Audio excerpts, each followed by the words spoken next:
हरिहर काका। हरिहर काका पाठ मिथिलेश्वर जी द्वारा लिखा गया था। इस पाठ के लेखक मिथिलेश्वर जी हैं। मिथिलेश्वर जी कहते हैं कि पहले हम बात करेंगे कि लेखक मिथिलेश्वर का हरिहर काका से क्या संबंध था। तो लेखक का हरिहर काका से संबंध यह था कि दोनों एक ही गांव में रहते थे। इनका गांव था कस्बाई शहर आरा से 40 किलोमीटर की दूरी पर इनका गांव था। तो दोनों एक ही गांव में रहते थे, पड़ोसी थे हरिहर काका और लेखक। तो पड़ोस में रहने के कारण इनके आत्मीय संबंध अच्छे थे। और इनकी माँ बताती हैं, लेखक की माँ बताती हैं कि जब लेखक छोटे थे जब उस समय हरिहर काका उन्हें कंधे पे उठा के घुमाया करते थे। जितना प्यार एक पिता अपने बच्चे को करता है, ठीक उतना ही प्यार, उससे भी कहीं ज़्यादा प्यार हरिहर काका लेखक से किया करते थे। इसलिए लेखक के उनके साथ आत्मीय संबंध थे, बड़े ही नज़दीकी संबंध थे। ठाकुरबाड़ी की स्थापना, लेखक कहते हैं कि हरिहर काका के बारे में कुछ अधिक बताने से पहले ठाकुरबाड़ी के बारे में बताना बहुत जरूरी है। ठाकुरबाड़ी जो कि गांव के पूर्व दिशा में थी, बहुत ही महत्वपूर्ण स्थान था। ठाकुरबाड़ी ठाकुर जी का मंदिर, ठाकुर श्री कृष्ण जी को कहा जाता है। तो कृष्ण जी का मंदिर था वहाँ पे एक पूर्व दिशा में। तो लोग बहुत, उस मंदिर की बहुत महानता थी। लोग बहुत जो है वहाँ पे जाते थे। अपनी हर सफलता का श्रेय लोग ठाकुरबाड़ी को देते थे। जब किसी की बेटी की शादी तय हो जाती, किसी के अच्छे फसल होती, किसी के खेतों में अच्छी फसल होती, तो सबसे पहले अनाज वहाँ चढ़ाते थे। किसी की शादी तय होती तो सबसे पहले जो है भोग जो है, मिठाई जो है वहीं पे चढ़ाई जाती थी। और लोग अपने सिर्फ अनाज या पैसे ही नहीं चढ़ाते थे, अपनी ज़मीनें ठाकुरबाड़ी के नाम कर देते थे। अपने सोना जो है वो ठाकुरबाड़ी के नाम कर देते थे। कहने का अभिप्राय यही है कि बहुत दान करते थे लोग, ठाकुरबाड़ी के नाम अपनी ज़मीनें तक दान कर देते थे, नाम कर देते थे। अब ठाकुरबाड़ी, वहाँ पे ठाकुरबाड़ी की स्थापना कैसे हुई, इस बारे में थोड़ी सी बात करते हैं। ठाकुरबाड़ी की स्थापना वहाँ पे गांव में कब हुई, किसी को बिल्कुल सही पता नहीं। लेकिन गांव वाले कहते हैं कि पहले वहाँ पे एक संत आए, कहीं से आए संत, तो वहाँ पूर्व दिशा में एक झोंपड़ी बनाकर रहने लगे। गांव वालों से मांग कर खा लेते थे और लोगों को भक्ति का संदेश दिया करते थे, ईश्वरीय ज्ञान दिया करते थे। धीरे धीरे क्या हुआ, लोगों ने उस जगह को मंदिर में परिवर्तित करना शुरू कर दिया। और अब वो इतना बड़ा मंदिर बन गया था, इतना बड़ा मंदिर बन गया था कि वहाँ पे एक समिति बन गई थी। हर 3 साल के बाद वहाँ पे महंत का चुनाव होता था। तो इस तरह से अब वो एक बहुत बड़ा मंदिर बन गया था ठाकुरबाड़ी का। अटूट आस्था थी लोगों की उस मंदिर के प्रति, बहुत दान पुण्य करते थे और अपनी हर सफलता का श्रेय वो उस ठाकुरबाड़ी को ही देते थे। हरिहर काका की पारिवारिक स्थिति के बारे में बात करते हैं। हरिहर काका जो हैं, इनके हरिहर काका और इनके 3 भाई थे, अर्थात कुल 4 भाई थे हरिहर काका को मिलाकर। हरिहर काका जो है दूसरे नंबर के थे।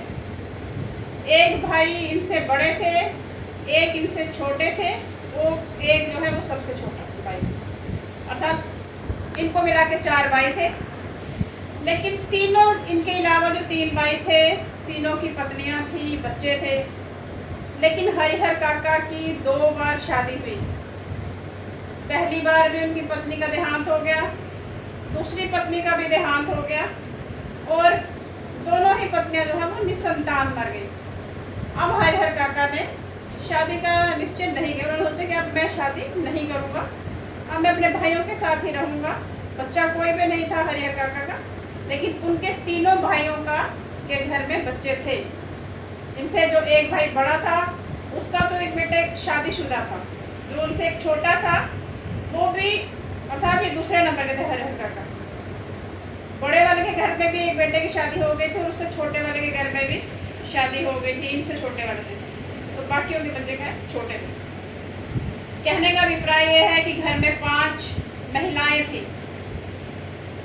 हरिहर काका के 3 भाइयों की 3 पत्नियां और 2 भतीजों की पत्नियां। 5 महिलाओं के होने के बावजूद भी हरिहर काका को रूखा सूखा खाने को मिलता था।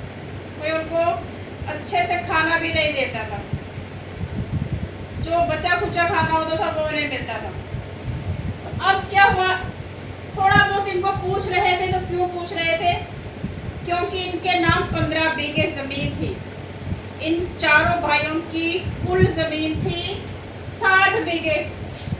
ठीक है, कुल भी कितनी थी? 60 बीघे। तो 60 बीघे को अगर 4 भागों में विभाजित करो तो 15 15 15 15, ठीक है, 15 बीघे हर भाई के नाम थे। तो 15 बीघे जमीन का लालच था इनके भाइयों को, इस वजह से उन्होंने इनको अपने साथ रखा हुआ था। और थोड़ा बहुत भाई पूछते थे, भाई खेतों में चले जाते थे। तो जो महिलाएं थी, 5 महिलाएं, 3 बहुएं, 3 भाइयों की पत्नियां और 2 बहुएं, वो तो पूछते भी नहीं थे, रूखा सूखा खाने को दे देते थे। खैर एक दिन क्या हुआ, हरिहर काका बहुत बीमार पड़ गए।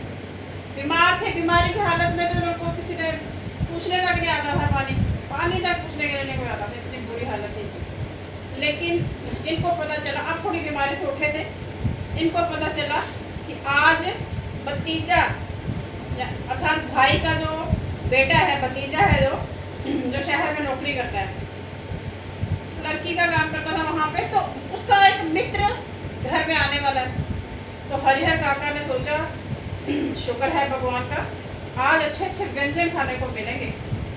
लेकिन हुआ क्या, जैसे ही भतीजे के घर आया, उसको खाना खिलाया, मीठे व्यंजन बने, 2-3 सब्जियां, रायता, इतना कुछ बना हुआ था। लेकिन उनकी पत्नियों ने उनको खाना तक नहीं पूछा। भाइयों की पत्नियों ने किसी ने नहीं पूछा। जब ये बाहर खुद निकले कमरे से बाहर, तो उनकी एक बहू जो है उसने क्या किया, रूखा सूखा बचा खुचा खाना ले आई, पुराना, ठीक है। तो वो खाना लेके उनके सामने रखा उसने। तो हरिहर काका ने वो थाली जो है ना हाथ में, वो हैरान हो गए कि आज तो उसके लिए व्यंजन बने थे और मैंने भी उम्मीद रखी हुई थी कि आज मुझे मिलेंगे, तो मुझे वही बचा खुचा खाना मिल रहा है, वही ना, मुझे व्यंजन जो उन्होंने बनाया कुछ भी नहीं मिल रहा मुझे। उन्होंने थाली जो है बरामदे में फेंक दी। जब बरामदे में इन्होंने थाली फेंकी, उस समय महंत ठाकुर बारी का एक साधु था, एक साधु उनके घर में आया हुआ था, बाहर बैठा हुआ था। जो साधु था, वार्षिक जो होता है ना हवन, उसके सिलसिले में आया था।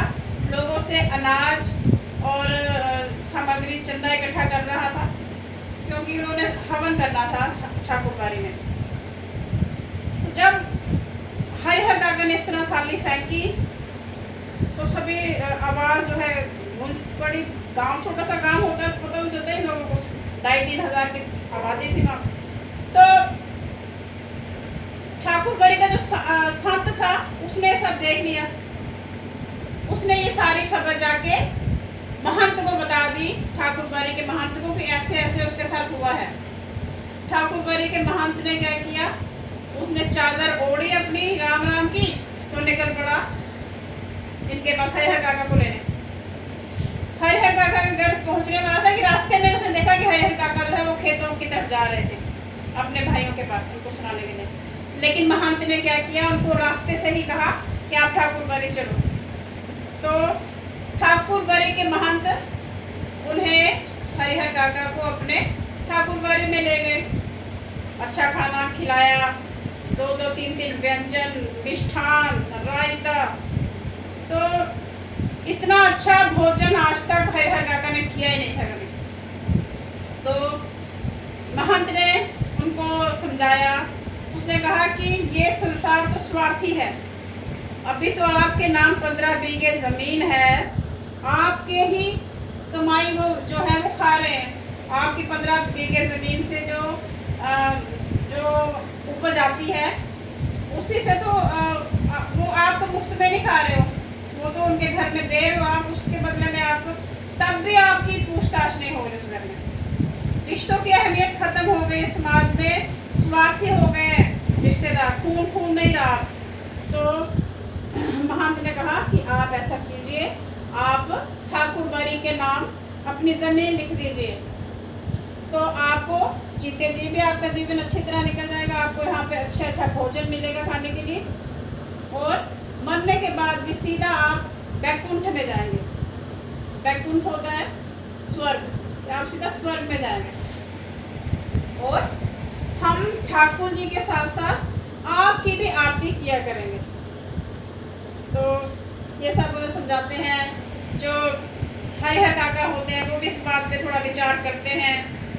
फिर कभी उनके मन में आता है नहीं, अपने तो रिश्तेदार ही होते हैं, भाई तो भाई होते हैं। इस तरह से उन्होंने महंत को ना हाँ कहा ना कहा। अब उनके लिए बिस्तर बिछाया गया। दूसरी तरफ जो उनके भाई थे, घर में जब भाई पहुंचे, खेतों में थे उस समय जब ये हुई थी सारी बात, जब घर में पहुंचे तो पत्नियों को से पता चली ये बात, और ये भी पता चला कि अब तो वो ठाकुर बारी में है। तो उनको नींद नहीं आई, चैन नहीं आ रहा था, उनको मन में तरह तरह के विचार आ रहे थे। उन्होंने अपनी पत्नियों को बहुत डांटा कि आपने क्या किया। अब उनको चैन नहीं आ रहा था कि पता नहीं ठाकुर बारी के महंत जो है अपने नाम ना उनकी ज़मीन लिखवा लें, उनका हृदय परिवर्तन ना हो जाए कहीं पे। उनसे रहा नहीं गया, वो चले गए ठाकुर बारी। भाई से माफ़ी मांगी, हरिहर काका को बोला कि खून के रिश्ते तो खून के रिश्ते होते हैं, हम अपनी पत्नियों की तरफ से माफ़ी मांगते हैं, आज के बाद ऐसा कभी नहीं होगा। हरिहर काका उठने लगते हैं तो इतनी देर में महंत और उनके जो पक्षधर होते हैं वो रोक लेते हैं। जो महंत होते हैं वो कहते हैं कि अभी ये बीमारी से उठे हैं, इनको आराम की ज़रूरत है, आज इनको यहीं पे आराम करते हैं। ठाकुर बारी में तो अपनी है, कोई बात नहीं, सुबह ले जाना, आज इन्हें विश्राम करने हो। इस तरह से अगले दिन जो भाई हैं वो उन्हें ले गए। अब देखिए, आपने देख लिया कि महंत ने उनकी लड़ाई का गलत फ़ायदा उठाने का प्रयास किया। उन्हें उधर समझाया जाके कि इस तरह से अपनी सारी ज़मीन मेरे नाम कर दो, ठाकुर बारी के नाम कर दो। अगले दिन भाई ले गए अपने घर। तो फिर क्या हुआ, फिर उनके भाइयों ने, उनकी पत्नियों ने क्षमा मांगी हरिहर काका से, और उनकी अच्छी तरह से देखभाल होना शुरू हो गई। बड़ी खातिरदारी हुआ करती। अब एक आवाज़ लगाते छठ वो जो भाइयों की पत्नी है वो पहुंच जाती। हरिहर काका बहुत प्रसन्न थे। उनको लग रहा था कि ठाकुर बारी के महंत की वजह से ऐसा हुआ है। अगर वो मैं वहाँ नहीं जाता, मैं उनके साथ नहीं रहता, तो शायद मेरे भाई इस तरह से सुधरते नहीं, मैं इनकी बीवियाँ जो है इस तरह से सुधरती नहीं। वो इसका श्रेय भी, इस खुशी का श्रेय भी, इस सम्मान का श्रेय भी ठाकुर बारी के महंत को ही दे रहा था। लेकिन एक दिन क्या हुआ, महंत द्वारा अपहरण। महंत और महंत के कुछ संत और कुछ पक्षधर बंदूक गंडा से ये सब लेकर पहुंच गए हरिहर काका के घर। उनको कंधे पर उठाया, चंपत हो गए, पहुंच गए वो ठाकुर बारी। ठाकुर बारी में उनको पहले कहा कि ये कागज है, इन पे अंगूठा लगाओ। हरिहर काका ने साफ मना कर दिया कि मैं नहीं लगाऊंगा। फिर उन्होंने मारना शुरू कर दिया। जब हरिहर काका चिल्लाए, उन्होंने उनके मुंह में कपड़ा ठूंस दिया, हाथ बांध दिए, और कुछ सादे और कुछ लिखे हुए कागजों पर अंगूठे के निशान ले लिए। भाइयों को पता चला, कुछ पड़ोसियों को पता चला, सब लोग भागे। जो भाई थे उनको शक पड़ा कि वो महंत का काम है। ठाकुर बारी की ओर भागे। उन्होंने वहाँ पे जो दरवाज़ा था ठाकुर बारी का, अंदर से पत्थरबाजी होना शुरू हो गई, पत्थर मारना शुरू कर दिया उनके पक्षधरों ने। और जो लोग जो हैं अपनी जान बचाने के लिए अपने घरों की तरफ भागे। भाई जो है वो भी चले गए, क्योंकि उनके बस में तो था नहीं, वो इतना कर नहीं सकते थे अकेले। फिर वो लोग पुलिस लेकर आए। जब हरिहर काका के भाई पुलिस लेकर आए, पुलिस ने ठाकुर बाड़ी की पूरी छानबीन की। वहाँ पे कोई भी नहीं था, सब वहाँ से चले गए थे, कोई भी नहीं था, कोई महंत, कोई साधु, सब कुछ देखा, सब कहीं नहीं मिले। अब जब ये लोग जाने लगे तो उन्होंने देखा कि एक वृद्ध सा साधु था वहाँ पे। वृद्ध सा साधु से उन्होंने पूछा कि ये जो कमरा है, ये जो है, ये इस पे ताला क्यों लगा हुआ है? उस साधु ने कहा कि इसमें ताला लगा क्योंकि इसके अंदर अनाज है। उन्होंने भी कहा ठीक है। पुलिस और जो हरिहर काका के भाई हैं वो जाने लगे वहाँ से। इतनी देर में वहाँ में कुछ हलचल हुई। जैसे भी वहाँ हलचल हुई, पुलिस ने उस दरवाजे को तोड़ा और देखा कि हरिहर काका बहुत ही बुरी स्थिति में नीचे पड़े हुए थे। उनको बहुत मारा पीटा गया था, खून बह रहा था और मुंह से उन्होंने कपड़ा निकाला, रस्सी खोली, तो बहुत बुरी दशा थी उनकी। और भाई जो है उन्हें ले गए घर। खैर पुलिस के सामने में उन्होंने बयान दिया कि मेरे हस्ताक्षर, मेरे अंगूठे के निशान जो है उन लोगों ने लिए हैं। अब है काका के भाइयों ने पुलिस से छुड़वा लिया अपने भाइयों को पुलिस की मदद से। अब एक दिन क्या हुआ, सब कुछ ठीक चल रहा था। भाई जो है अपने हरिहर काका को बड़ा ही संभाल के रख रहे थे, अब जैसे कोई कीमती वस्तु को संभाल के रखता है कोई, उस तरह से, क्योंकि उनको डर था कि हरिहर काका की ज़मीन कहीं महंत अपने नाम ना करवा लें, इसलिए उनको छुपा के रखते थे। अब बरामदे में भी उन्हें बिल्कुल भी सोने नहीं देते थे, उन्हें अंदर एक कीमती वस्तु की तरह छुपा के रखते थे। एक दिन क्या हुआ, अब भाइयों द्वारा धमकाया गया, मारपीट की गई उनकी। पहले भाइयों ने कहा कि ये इधर अंगूठे के निशान लगा दो, ज़मीन हमारे नाम कर दो। हरिहर काका ने कहा कि क्या मैं अगर अपनी ज़मीन आपके नाम करूं, तब भी ज़मीन तो आप ही की है, ना करूं अगर तो मेरे मरने के बाद तो मेरी ज़मीन आप ही की है, तो फिर अभी जीते जी क्यों, क्या फ़ायदा लिखने का? मैं जीते जी अपनी ज़मीन आपके नाम नहीं लिखूंगा, मरने के बाद तो वैसे भी आप, मेरी ज़मीन आपकी ही नाम हो जाएगी। लेकिन भाइयों ने जो दशा उनकी महंत ने की थी, वैसी ही हालत, उससे भी बदतर हालत उसके भाइयों ने की। मारा पीटा। अभी ये चिल्ला रहे थे, रात को मार रहे थे। जब वो चिल्ला रहे थे, पड़ोसियों को आवाज़ आ गई, तो भाइयों ने कहा कि ये क्या किया हमने, इसके मुंह में कपड़ा क्यों नहीं ठूसा? कपड़ा ठूस दिया फिर उन्होंने उसके मुंह में। तो वो जो अंगूठे के निशान है उन्होंने ले लिए हरिहर काका ने। पड़ोसियों को पता, आवाज़ आई थी, क्योंकि कपड़ा तो बाद में ठूसा, आवाज़ तो उनको आ गई थी। पड़ोसियों ने खबर पहुंचा दी पुलिस को। जब पुलिस को खबर पहुंची, तो पुलिस वाले पहुंच गए। पुलिस वालों के सामने फिर हरिहर काका ने बयान दिया कि इस तरह से मेरी बुरी हालत हुई है, इन लोगों ने भी मेरे अंगूठे के निशान ले लिए हैं। तो खैर अब जो हरिहर काका थे, पुलिस वालों ने क्या, अब वो पुलिस की कस्टडी में रहते हैं।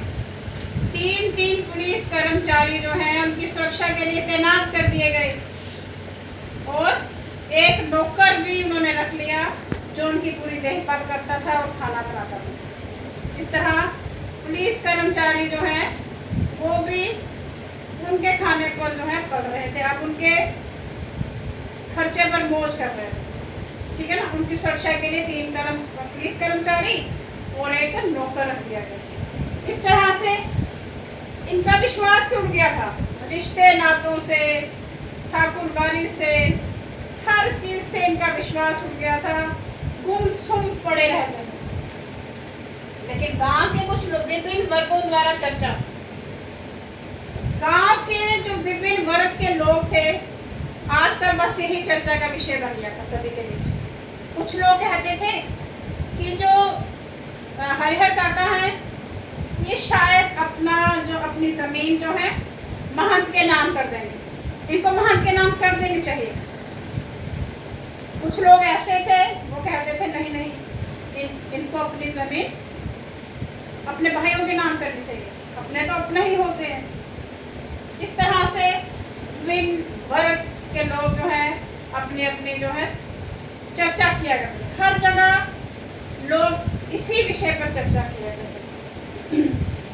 लेकिन निर्णय किया हरिहर काका ने, कहा नहीं, मैं किसी का नाम नहीं कहूँगा, क्योंकि उन्हें पता था कि गांव में ऐसे इससे पहले भी हुए थे। एक थी रमेशर की विधवा। रमेशर की विधवा जो थी गांव में, उसने अपने जीते जी अपनी संपत्ति अपने उत्तराधिकारियों के नाम कर दी थी। इस वजह से क्या हुआ, उसकी ज़िंदगी कुत्तों से भी बदतर हो गई थी, वो उसे पूछता तक नहीं था। तो हरिहर काका नहीं चाहते थे कि मेरी भी स्थिति वैसी हो, इसीलिए हरिहर काका ने अपनी ज़मीन किसी के नाम नहीं की। अब उनके पास एक नेता भी आया। नेता ने उन्हें प्रलोभन दिया कि आप ऐसा करो, यहाँ पे एक स्कूल बना लो, उच्च विश्वविद्यालय बना लो, आपका नाम अमर हो जाएगा, लोग आपको याद रखेंगे जीवन भर, आपके मरने के बाद भी आपको लोग याद करेंगे, आप एक उच्च विद्यालय बनवा लो। लेकिन हरिहर काका ने इस प्रस्ताव को भी ठुकरा दिया। अब हरिहर काका कैसे रह रहे थे, पुलिस कर्मचारी उनकी सुरक्षा में तैनात कर दिए गए थे, एक नौकर उनके लिए खाना बनाता था, उनकी देखभाल करता था, और हरिहर काका ने मौन स्थिति धारण कर ली थी। ठीक है, पुलिस सुरक्षा में रह रहे थे, नीरस सी जिंदगी हो गई थी उनकी, नीरस, बिना रस के, कोई मज़ा नहीं था, कोई आनंद नहीं था उनके जीवन में, मौन पड़े रहते थे और निरंतर आसमान की ओर, शून्य आकाश की ओर देखते रहते थे, क्योंकि उन्हें दुनिया से बहुत धोखा मिला था, भाइयों से, ठाकुरबाड़ी से, अब जिंदगी से दुनिया से विश्वास उड़ गया था उनका। हरिहर काका से मिलने लेखक उनके घर जाते हैं। लेखक उनसे पूछते हैं आपका क्या हाल है। तो हरिहर काका एक बार ऐसे देखते हैं और फिर उठ के फिर नहीं देखते। लेखक कहते हैं ये स्थिति हो गई है, दुनिया से विश्वास उठने के बाद ऐसी हालत हुई। तो यही थी बच्चों कहानी। तो इस कहानी से हमें यह शिक्षा मिलती है कि दुनिया में स्वार्थ है, संवेदनशीलता रिश्तों में, नातों में खत्म होती जा रही है, समाप्त होती जा रही है। यहाँ तक कि जो ढोंगी साधु संत हैं उन पे भी हमें इतना विश्वास नहीं करना चाहिए। और रिश्तों की अहमियत आज के समय में धीरे धीरे समाप्त होती जा रही है, संवेदनशीलता समाप्त होती जा रही है। तो यदि उस समय में मीडिया की पहुंच होती तो हो सकता है कि हरिहर काका की ऐसी हालत ना होती जैसी अभी हो गई थी। तो बच्चों यही था आपका पाठ। धन्यवाद।